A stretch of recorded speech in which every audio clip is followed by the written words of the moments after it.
Wavy Boy Productions.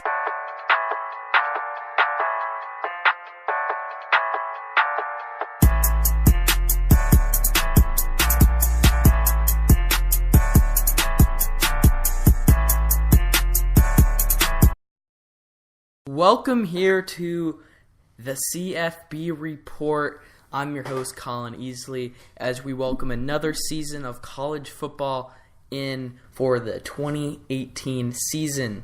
Last year, obviously, the Alabama Crimson Tide beat the Georgia Bulldogs to win the national championship in a great game that went into overtime. This year, we got a lot of the same teams up for contention, a lot of new ones. So instead of what we did last year, which was go through each conference and it takes forever, predict each team, I'm just going to give you my top 25 predictions and what I think will go on in each of these team seasons. Now, mine is going to differ from the AP and probably what you guys think, but this is my own opinion, what I've seen on the offseason, and just overall their talent level. I take into consideration, schedule, what games they do have on there, what games they play on the road, and what games they do not play on the road.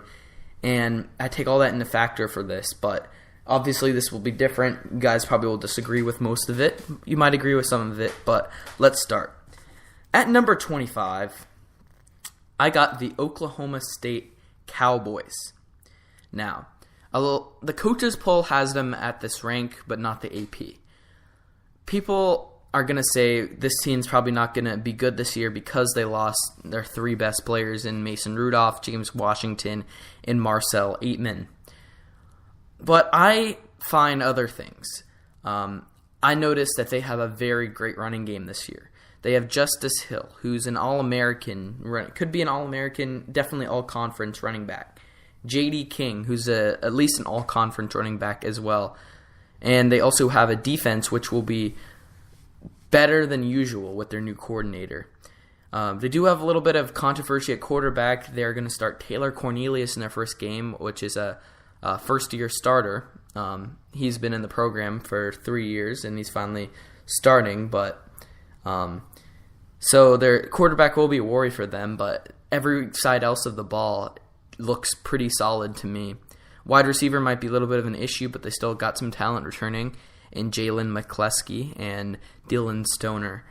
I just think this team is too well coached, and they still have some keys and weapons on their offense and their defense to at least be successful and crack the top 25. So I have them at number 25. At number 24, I have a little bit of a shocker. I have South Carolina. Now, I know many people don't even have them in the top 25, but this team is criminally underrated. This team has Jake Bentley, who's a solid quarterback. This team has Deebo Samuel coming in for a senior season. He got injured last year, but is coming back for his senior year. And this guy, if you don't remember, at the beginning of last year was just electric. They also have an awesome defense as well to go along with that. As far as their scheduling goes, they do play Georgia at home. They have to go to Clemson, but they have Georgia at home, which will be definitely a key game for them. Now, the big problem, Deebo gets injured again, that will be their season. But I'm pretty confident that I think 24 is a good ranking for them. Now, at number 23, I have the UCF Knights. They lose Scott Frost to Nebraska, which is a huge loss. But they do return quarterback Mackenzie Milton, which is one of the Group of Five's best players. I think he's the second best Group of Five player behind Ed Oliver at Houston. And I think a lot of the team got coached by Scott Frost and will try to implement the culture this year at UCF with a new coach.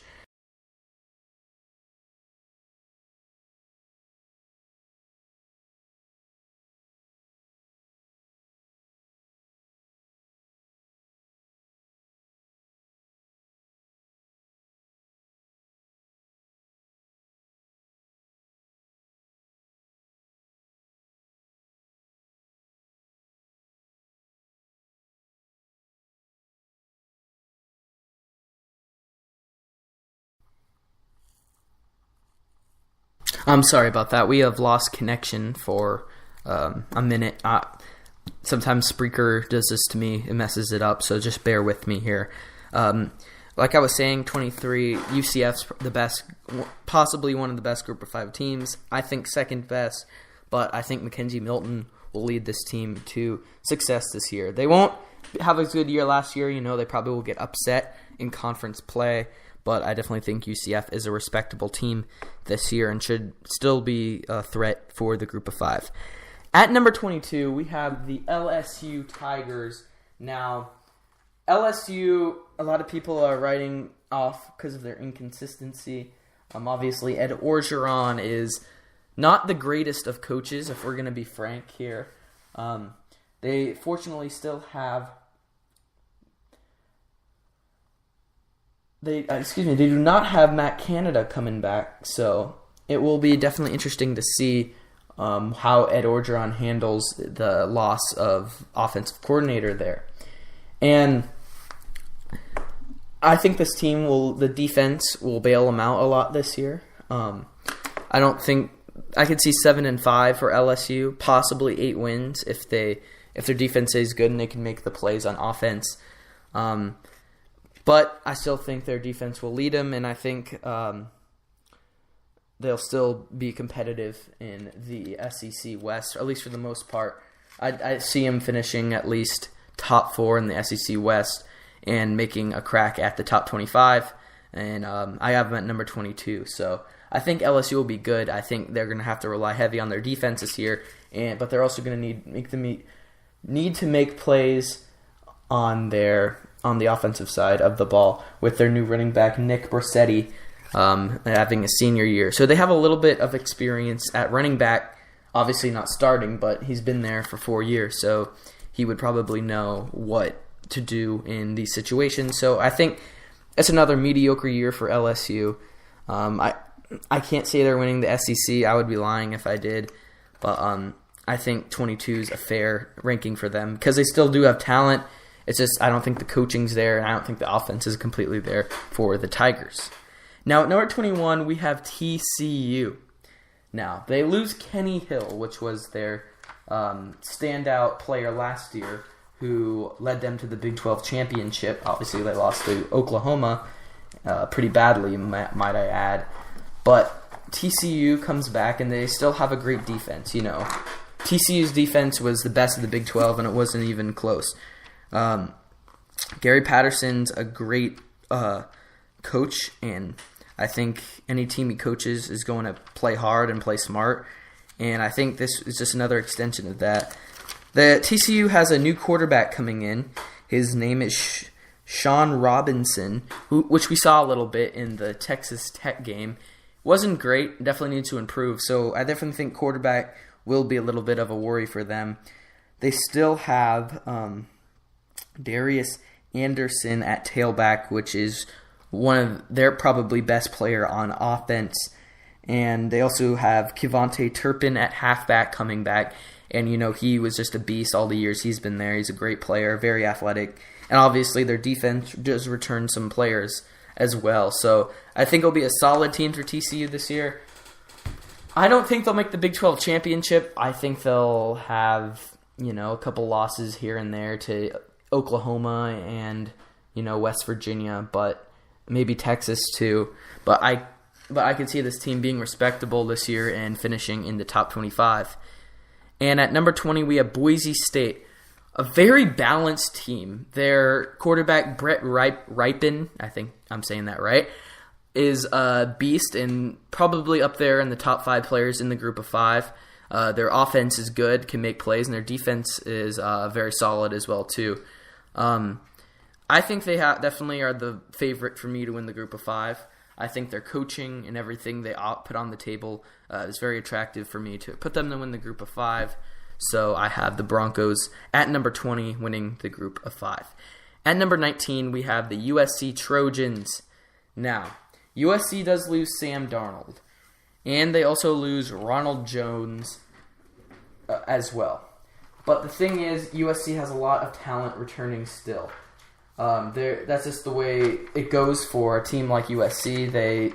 reload because of how hot they are in the recruiting market, and I don't think this year is an exception for that. They still have a great coach in Clay Helton. Sorry, I forgot for a second.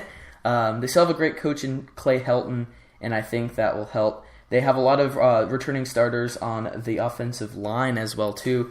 So their new running back, Stephen Carr, will be able to make some plays as well, too. And their defense is also going to be experienced as well. And I think they're a pretty balanced team this year, too. Not as good as last year. I can't put it above. I think without Darnold, they're going to have to definitely figure some things out with the air game, with the receivers and passing. But I think as far as the ground game, if their offensive line plays up to their potential, I think that USC will have a good season.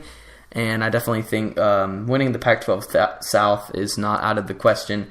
They're my favorite to win the Pac-12 South.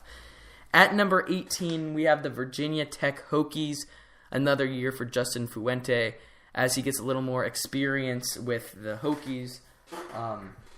Obviously, Virginia Tech's defense is always good. They're one of the top teams in the country at the for defense. They run that lunch pail defense, which is, when it works, it's a thing of freaking beauty. And that's just an understatement. And I think Virginia Tech could be good. They have Josh Jackson coming back, which is their quarterback, which is pretty... I've seen flashes of him being an elite quarterback. I was at the Camping World Bowl last year when their bowl game they made, and he just looked a little unconfident, unsure of himself. And so if they take this offseason to kind of develop Josh Jackson into the quarterback he has the potential to be, I think it's a recipe for success for the Hokies. And Justin Fuente is a good coach, so I'm trusting the process there. I think the ACC is a little too crowded. They have to play Miami. Although they do get Miami at home, which is good. I don't think they could make it past Miami. And even if they do, I think they're just too good of teams above them that are more experienced to really make a difference. So I think Virginia Tech at number 18 is a fair ranking to them, but I just have to see how Josh Jackson progresses into the season before I put him any place higher.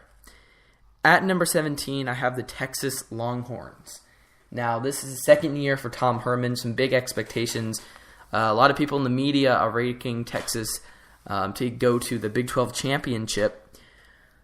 As far as I think of this, I'm not as Texas crazy as other people are. I do think they're a good team. They have solid coaching. Todd Orlando, who is one of the most is one of the coordinators, probably the most disciplined in all of college football, and Tom Herman, no doubt, is a great coach. I think if their defense, their new experience in defense, and the new talent they do have, I think that this is a pretty balanced team that could go pretty far, but I just think they're a little too inexperienced at the offensive side of the ball, just a little bit to put them any higher. I could see them going to a Big 12 championship, but third in the Big 12 is probably the safest for me. I would put them. So at number 17, I have Texas. At number 16, I have the Florida State Seminoles. This offseason, they lost their coach, Jimbo Fisher, to Texas A&M after a 6-6 campaign, which was very disappointing, especially for a program like Florida State that had so much success this decade. It was kind of depressing for me, at least. I mean, I grew up watching Jimbo Fisher's teams, and they got Willie Taggart from Oregon, who was a former coach at South Florida. They have James Blackman coming back and DeAndre Francois for the quarterback position. Those are the two guys. Obviously, last year, why they were so bad, or at least the fans like to point to it, is because Francois got injured against Alabama in the first game. Everyone's healthy coming into this year, so I think they'll be a little more competitive. They have Cam Akers, which is one of the ACC's best running backs, so their offense will be a lot better. Their defense is inexperienced, which worries me. So they definitely, where they have the advantages, they're really heavy. I mean, they're really good, but I mean, their offensive line's really good this year. But except for that, I mean, I think that just the sheer talent of the offensive side of the ball with the experience at the receiver and the offensive line will carry them, and obviously the coaching will be good. Even though it's his first season, I'm probably putting them too high, but I think Cam Akers will help this team make a lot of noise in the ACC and probably be at least the second best team in the ACC Atlantic. But I got them at number 16. Excuse me. At number 15, I have Mississippi State. Now, this is a team that is just chock full of experience, chock full of talent. The only downside to this team, why I'm not putting them higher, is because they lost their coach. Dan Mullen went to Florida in the offseason, and they replaced it with Penn State offensive coordinator Joe Moorhead, who kind of developed Saquon Barkley, all that. But this team has so much sheer talent, from Nick Fitzgerald to their awesome, awesome defense. It's hard for me to count Mississippi State out. They're obviously in a really stacked division, but I think their talent will get them far, but not as far as they could possibly go because of the lack of coaching. Now, if Mullen was still there, I'd put him higher, but I'm not going to put him any higher because of having a new coach. We'll see how Joe Moorhead does this year, but I think Mississippi State will be a talented team. We'll make some noise in the SEC. You know, I see a definite upset in there. Maybe it's Auburn. Maybe it's Alabama. But as of right now, I think Mississippi State gets a number 15 ranking. Now, at number 14, we have the Notre Dame Fightin' Irish. Yes. After a decent year, they got hot there at the middle of the year and then got absolutely curb stomped by Miami. They kind of rebounded, but Notre Dame, Brian Kelly's always a good coach, and although he's inconsistent, that's one way to put it, he's always a good coach. Now, they have some experience at the line, which will help their running game a lot. They have a senior running back named Dexter Williams, who I'm excited to see. So their offense will be decent. What I'm really looking for is their defense. They have 9 returning starters, and I think their defense will be very talented this year as well, too, and will make a lot of noise. I just think that their schedule, which is they have Michigan week 1, but they have to go at Virginia Tech. But I think their schedule isn't the most complicated, and I think they have enough experience and a good defense for they could be successful this year. And I think they finish at number 14 in the rankings. At number 13, we have Stanford. Well, obviously the big headline for Stanford is having Bryce Love, which was one of the best running backs last year, if not debatably the best running back last year, going to New York for the Heisman.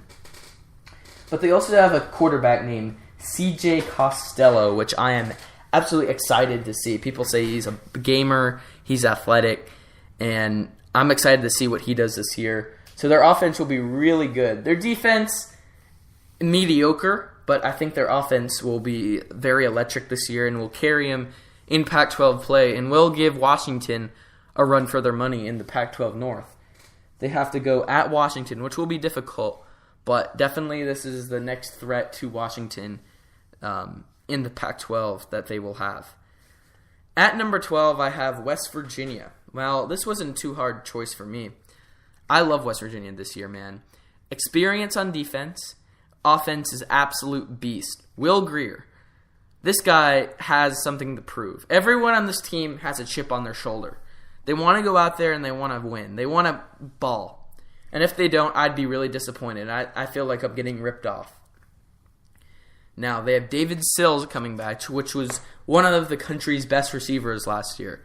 If this team doesn't perform this year, it's not looking good for Dana, and it's not looking good for this program. So this is a quintessential year. I think they'll come out playing pissed, playing ready to go, and I think number 12 is good. I think they will make the Big 12 championship. They'll be hot this year, and I could even see them getting 11 wins this year, in all honesty. But they do have to play Oklahoma. They do get Oklahoma at home, but then they also have the risk of playing them in Dallas or whoever. And I don't know how I think their depth will kill them at the end, but definitely in the season, I think they will get a lot of wins early. I think they will probably start undefeated and lose it at the end, but I just think that's a depth and health issue as far as me. Now at number 11, we have the Michigan State Spartans. I've heard a lot of good things about this team. They have 19 returning starters on their team. That is crazy. This team is crazy experience.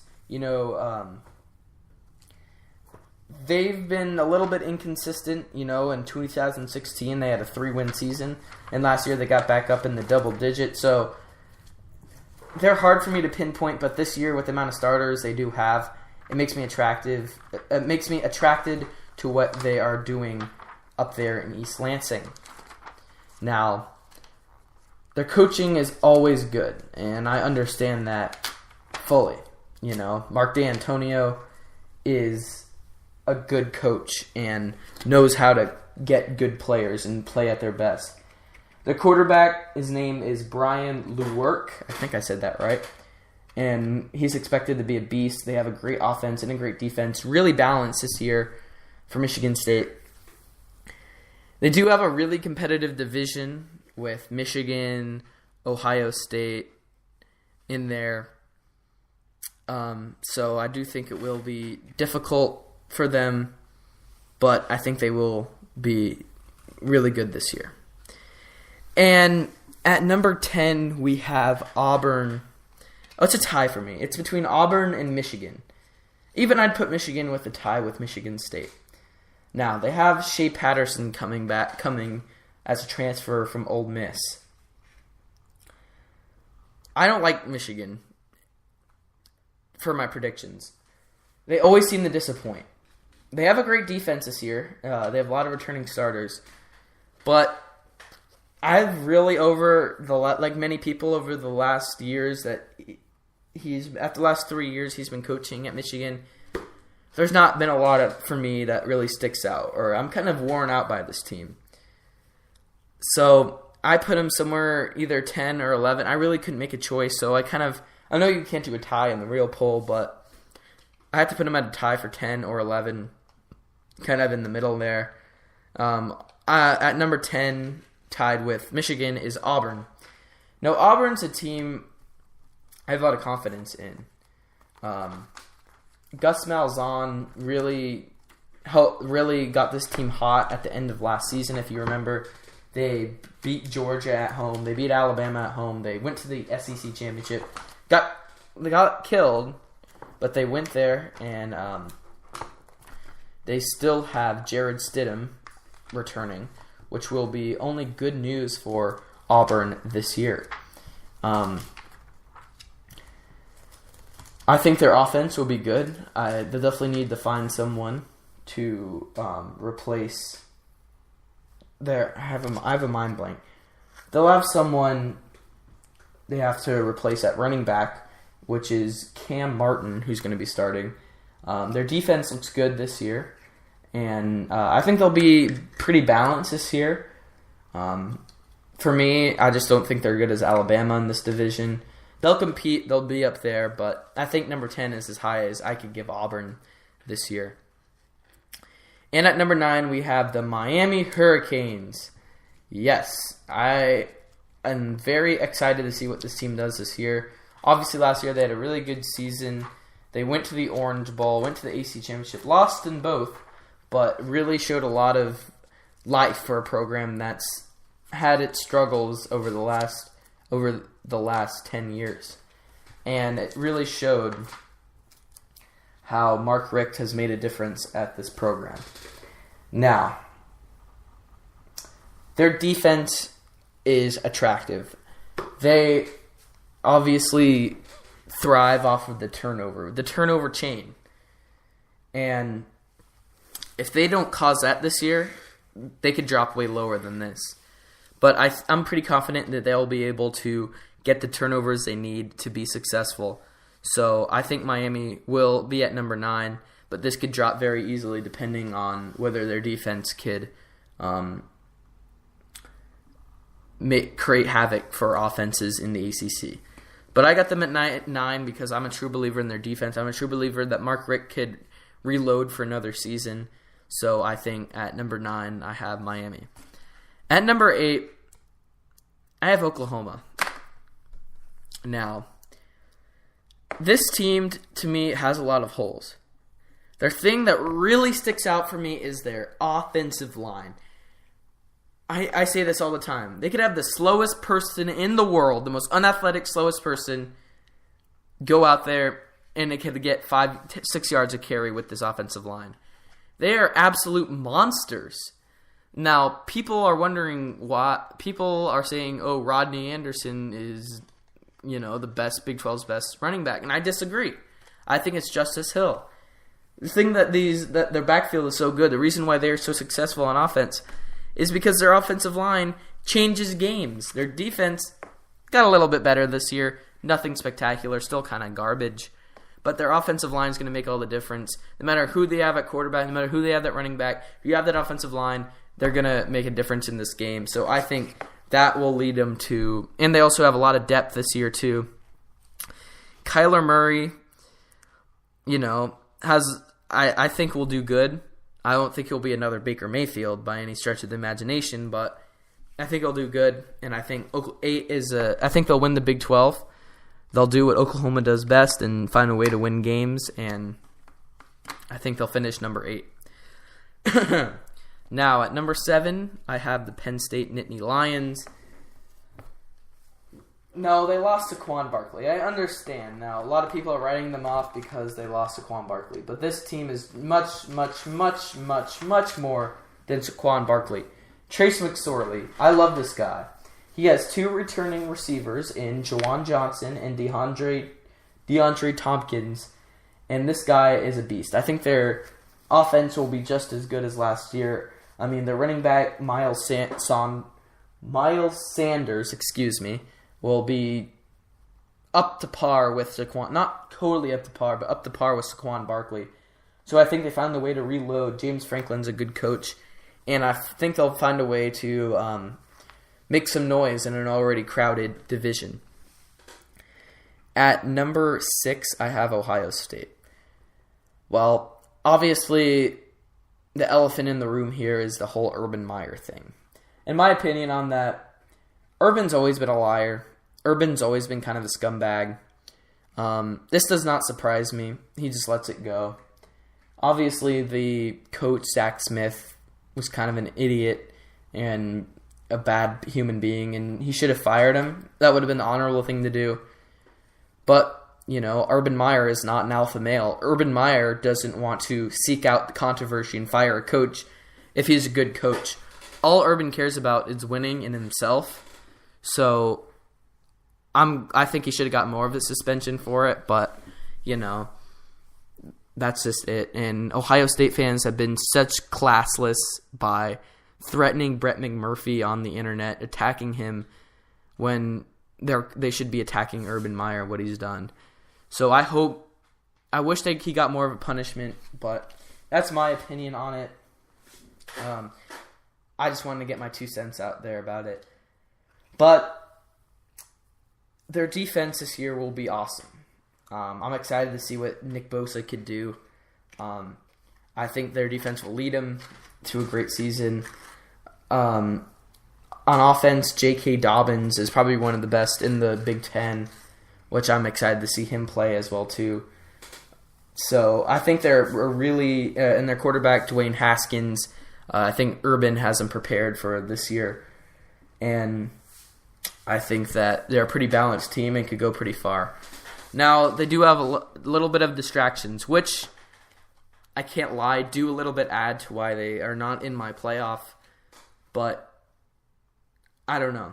They lose a guy like J.T. Barrett, which has been their heart and soul, and it a little bit knocks them. That wasn't the whole reason. It was a whole mixture of things between that and J.T., between the whole scandal thing and J.T., but I just don't think Ohio State will go to the playoffs this year. I think they'll be good, but I think they'll win their division because I think Urban will come clutch because obviously he comes back. But I can't give them more than that. They always have that threat of being inconsistent, losing in a game. They lost to Iowa last year.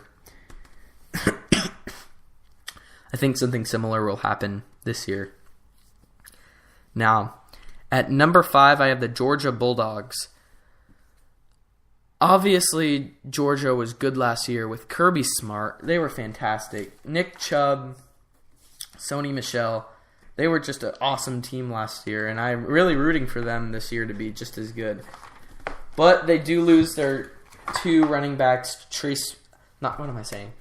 Tony Michel and Nick Chubb, which I think will hurt them this year. I mean, it's not going to help them. They are returning quarterback Jake Fromm and are returning a lot of great defensive players. And they do have a great replacement at running back with Zamir White, I think. Let me fact check that. Yeah, but they have a great recruiting class. They had one of the best recruiting classes in the nation this year, picking up 5-star after 5-star after 5-star. I mean, Kirby Smart has really just turned around that program. DeAndre Swift and Elijah Holyfield. My bad. Still great running backs this year, and I think they're definitely will add to the threat of Georgia. Zamir White is not going to be starting. My bad. And they're a really balanced team, and they look good, and they look athletic. I just can't trust it. I just don't know what they're going to do without Nick Chubb, and I just don't know I don't know if they're going to be as good as they were last year. They'll still be good, but I think they'll run into some games where in late season SEC championship where they're going to miss out on the playoffs narrowly, but miss out. At number 4, I have Washington.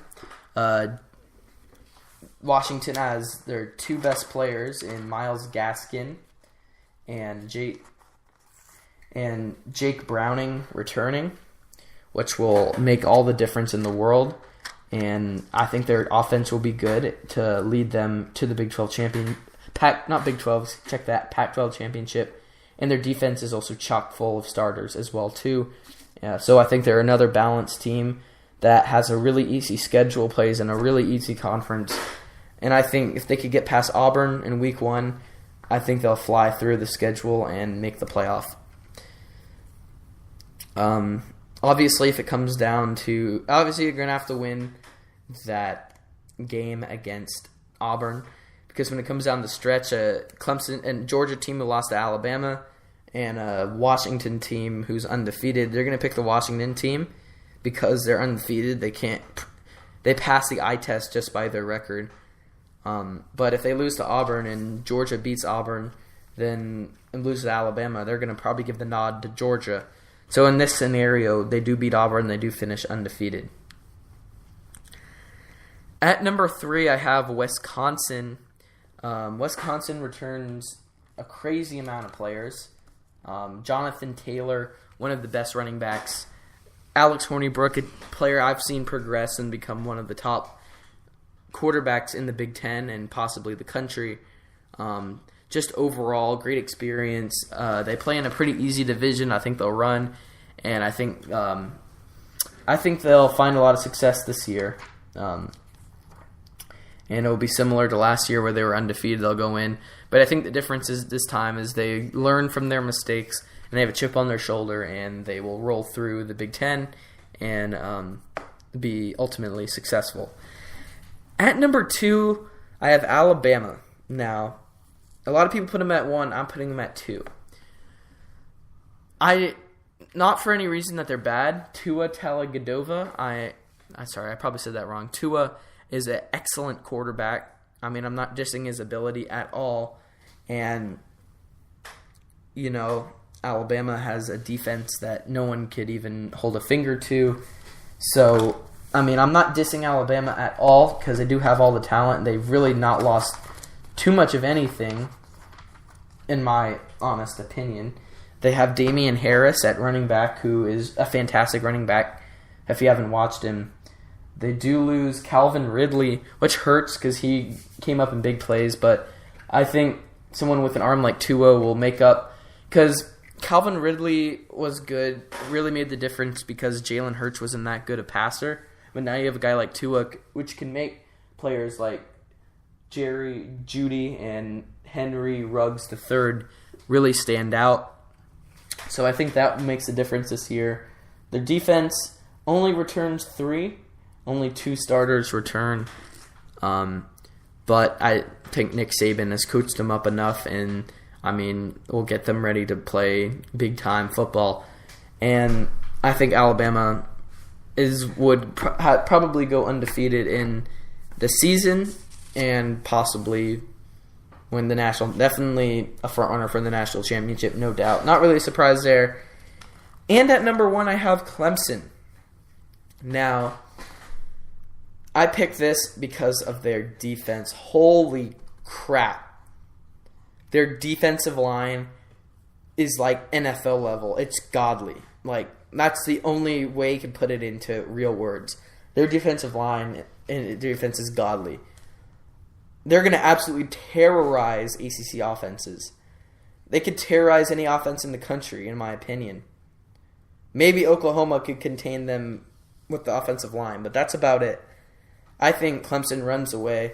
As far as their offense, they still have a good offense. They have Kelly Bryant returning, and also Trevor Lawrence, which was one of the top recruits this year, or the top recruit this year. I think it was between him and Justin Fields.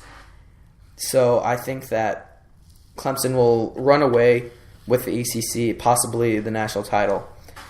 And my national title prediction, I think, is Clemson versus Alabama. Not a shocker there. I know. So bold to pick that. And I think Clemson will end up winning it because of I think their defensive line will carry them the whole year into the national championship. Now, Clemson always has the risk of losing a game that they shouldn't. Clemsoning. We have all heard the term. But I think on the whole, I cannot look past it. They passed the eye test for me completely. And they also have a schedule that can match it up too. They play Texas A&M in College Station. They play South Carolina. They play Florida State in Tallahassee. But I don't think that makes any of the difference. I think this team is completely set up for success, and I think it will be another national championship for Dabo Swinney this year. Now, let me know in your comments if you watch this video and who you think is going to win the national title, and let me know in the comments. Hit me up on Instagram at Colin Easley, and thank you for listening. Have a great day. Have a great weekend. Enjoy some of the games. I'll try to get back to you with a week 1 preview where I make my picks. But until then, thank you for listening, and have a good night, everybody.